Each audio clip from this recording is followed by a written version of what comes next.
CBN's Burke has the latest on the effort to bring the victims not just the physical help they need, but spiritual comfort as well.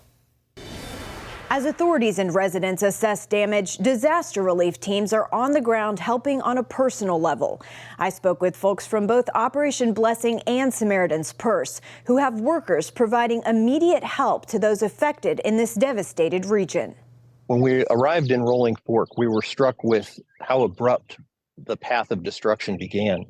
The houses on the outskirts of town were virtually untouched, but once you seemed to cross an invisible line, the destruction got increasingly bad, and to a point where there was only piles of debris in the center of town.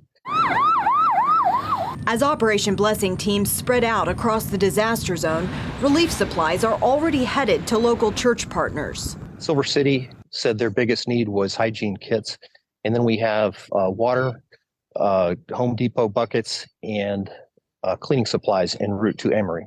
Franklin Graham, president of Samaritan's Purse, says much of this region is very poor, with many of the victims uninsured. That, he says, is where organizations like his come in. I think sometimes God puts us in places like this so that we can be the insurance for them.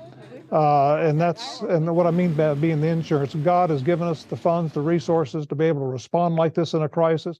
Graham says Samaritan's Purse teams are here in Jesus' name, and they're focused on quite literally being the hands and feet of Christ. But right now, we're not preaching.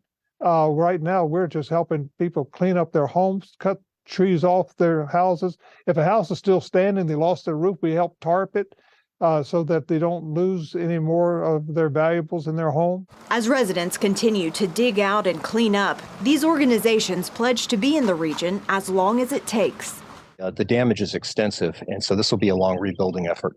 FEMA teams are also on the ground in Mississippi, and President Biden pledges full federal government support in emergency response efforts. Burke, CBN News, Washington.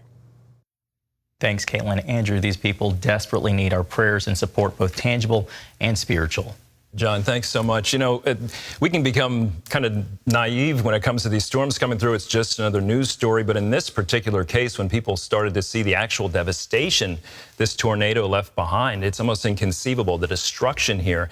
People are hurting, but you're seeing through Samaritan's Purse and Operation Blessing, the hands and feet of Jesus, the church being the church, Christ followers helping others. This is what we're called to do. You know, Operation Blessing has a team in Turkey still these many weeks later after the earthquake, and now here we are seeking to serve another community. It's our pleasure to do so at Operation Blessing. We would love for you to get involved with us. You can join the effort to help these folks who are so devastated by this storm. So you can give us a call, 1-800-700-7000, or contact the Operation Blessing Disaster Relief Fund. Great, easy way to join in this effort is to text OBDR to 71777 and help our teams with Operation Blessing help those so devastated and in such heartbreak because of this